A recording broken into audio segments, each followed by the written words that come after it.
लहलहाती फसलों से धरती, हर चेहरे पर है मुस्कान, खुशहाल हुआ है अपना किसान, पंजाब किसान।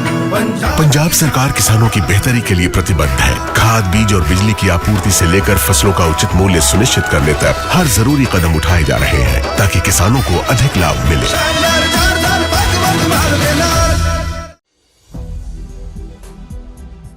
नमस्कार, आप देख रहे हैं 4 PM और मैं हूं आपके साथ सिमरन। दोस्तों, ईरान अमेरिका की इस जंग में ट्रंप और नेतन्याहू अब बुरी तरह हाफने लगे हैं। दूसरी ओर ईरान ने जो है जंग के दायरे को पूरे मिडिल ईस्ट में सक्रिय कर दिया है। हिजबुल्लाह के बाद अब इराक के प्रॉक्सी संगठन और दूसरी तरफ यमन के हूती भी इस जंग में कूद पड़े हैं। इससे जंग पूरे मिडिल ईस्ट में बुरी तरह फैल गई है। एक और जहां ईरान ने होर्मुज में ऐसा मायावी जाल बिछाया है कि दुनिया का सबसे बड़ा एनर्जी कॉरिडोर अब जो है अमेरिकी नौसेना के लिए मौत का कुआं बन चुका है और सुपर पावर की हेकड़ी धरी की धरी रह गई है। तो दूसरी ओर हूतियों के एक्टिव होने से बाल अल मंडेब के बंद होने के खतरे ने पूरे यूरोप में हड़कंप मचा दिया है। आज के इस विशेष रिपोर्ट में हम आपको बताएंगे कैसे हूतियों ने इजराइल की नाक में दम कर दिया है और कैसे होर्मुज में फंसी अमेरिकी फौज अब अपनी खैर मांगनी शुरू कर चुकी है।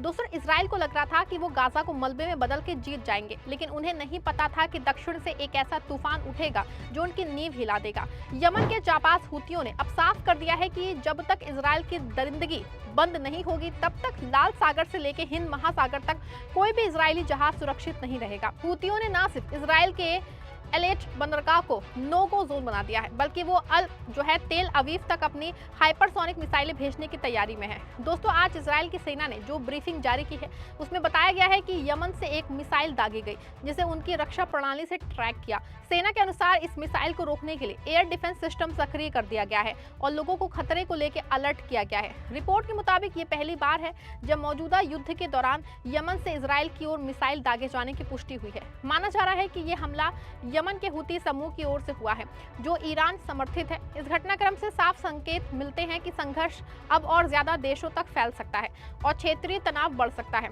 इजराइल की सेना ने कहा है कि यमन से दागी गई बैलिस्टिक मिसाइल को उसकी एयर डिफेंस प्रणाली ने सफलतापूर्वक रोक लिया। सेना के अनुसार ये मिसाइल दक्षिणी इजराइल की तरफ दागी गई थी। हालांकि इस हमले में किसी के घायल होने या नुकसान की खबर नहीं है। उधर यमन के हूती विद्रोहियों ने इजराइल में मिसाइल हमले की जिम्मेदारी ली है। 1 महीने से चल रहे इस युद्ध के दौरान ये उनका पहला हमला बताया जा रहा है। समूह ने कहा है कि उसने दक्षिणी वेस्ट बैंक में स्थित इजरायली सैन्य ठिकानों को निशाना बनाते हुए बैलिस्टिक मिसाइलों की बौछार की। हूती समूह ने अपने बयान में साफ कहा है कि ये हमला लेबनान, ईरान और फिलिस्तीन में बुनियादी ढांचे पे हमलों और नागरिकों की मौत के जवाब में किया गया है। समूह ने यह भी कहा है कि उसका अभियान तब तक जारी रहेगा जब तक रेजिडेंस से जुड़े सभी मोर्चे पे हो रहे हमले बंद नहीं हो जाते। आपको यहाँ बता दूं कि हूतियों के एक्टिव होने से जो सबसे बड़ा खतरा पैदा हुआ है वो बाब अल मंडेब को लेके है, क्योंकि बाब अल मंडेब ही वो रास्ता है जो यमन की खाड़ी को लाल सागर से जोड़ता है और इसी रास्ते से यूरोप के लिए तेल, गैस और खाद्य सामग्री की सप्लाई होती है। अगर ये रास्ता बंद हो गया तो पूरे यूरोप में हाहाकार मच जाएगा, तहलका मच जाएगा। ऐसे में हूतियों का जंग में शामिल होना ईरान के लिए एक बड़ा गेम चेंजर साबित हो सकता है।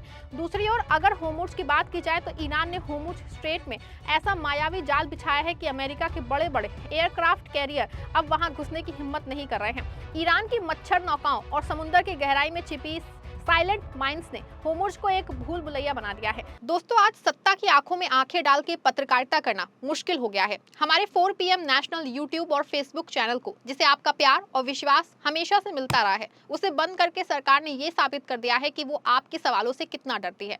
मुश्किल दौर है, लेकिन हम ना रुके थे और ना ही रुकेंगे। हम सच के लिए हमेशा लड़ते रहेंगे। ऐसे में 4 PM यूपी को ज्यादा से ज्यादा ज्वाइन करें और स्वतंत्र पत्रकारिता को जिंदा रखने के लिए जितना हो सके उतना हमारा आर्थिक सहयोग करें। आपके सहयोग से ये जंग हम जीत के रहेंगे। अमेरिका को मुगालता था कि उनके पास अजय नेवी है, लेकिन ईरान के पास वो मायावी तकनीक है जो रडार को चकमा देके पलक झपकते ही किसी भी जहाज को समुद्र की गोद में सुला सकती है। आज से एनर्जी वो कॉरिडोर पूरी दुनिया के लिए तो रास्ता है, लेकिन अमेरिका और उसके पिट्ठुओं के लिए मौत का कुआं बन गया है। दोस्तों, टाइम्स ऑफ इंडिया की रिपोर्ट के अनुसार होर्मुज से गुजरने वाले एक जहाज के कैप्टन ने बताया कि GPS जैमिंग के कारण जहाजों की सटीक स्थिति का पता लगाना नामुमकिन हो गया है। 28 वर्षों के अनुभव वाले master Mariner captain Manish Kumar, जो फिलहाल एक केमिकल टैंकर के साथ सुरक्षित मार्ग की प्रतीक्षा कर रहे हैं, उन्होंने बताया है कि जीपीएस के बिना नेविगेशन बेहद कठिन हो गया है। अगर जहाज की स्थिति का सही अनुमान नहीं लगा तो टकराव या फिर जहाज के फंसने का खतरा बढ़ जाता है। उन्होंने कहा कि इतने संकरे समुद्री मार्ग में ये स्थिति और भी खतरनाक हो जाती है।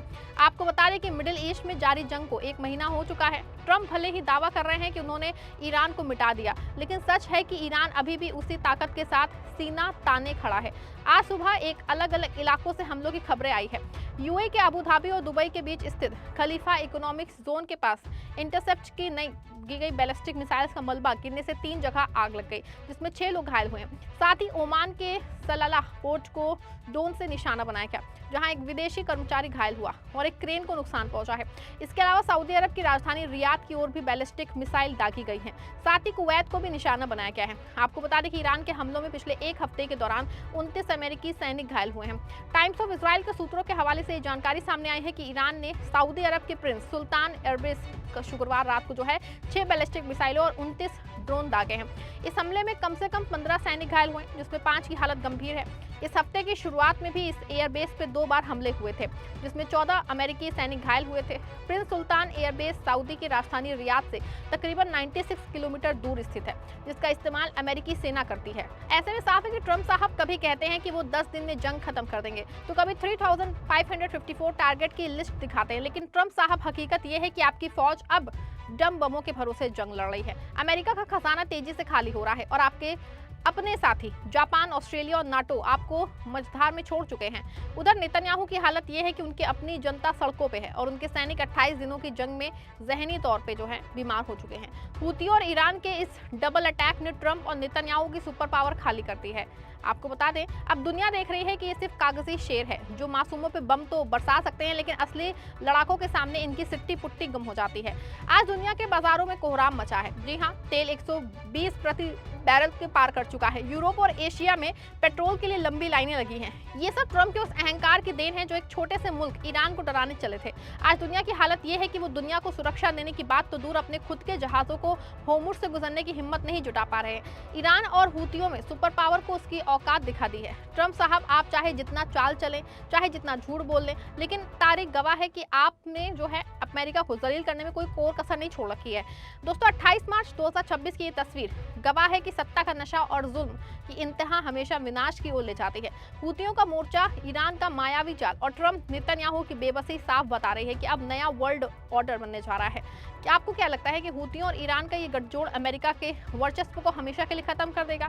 क्या ट्रंप को इस तबाही के लिए जिम्मेदार ठहराया जाना उन पे युद्ध अपराधी का मुकदमा नहीं चलना चाहिए? अपनी राय कमेंट दीजिएगा, वीडियो को लाइक और शेयर जरूर करिएगा।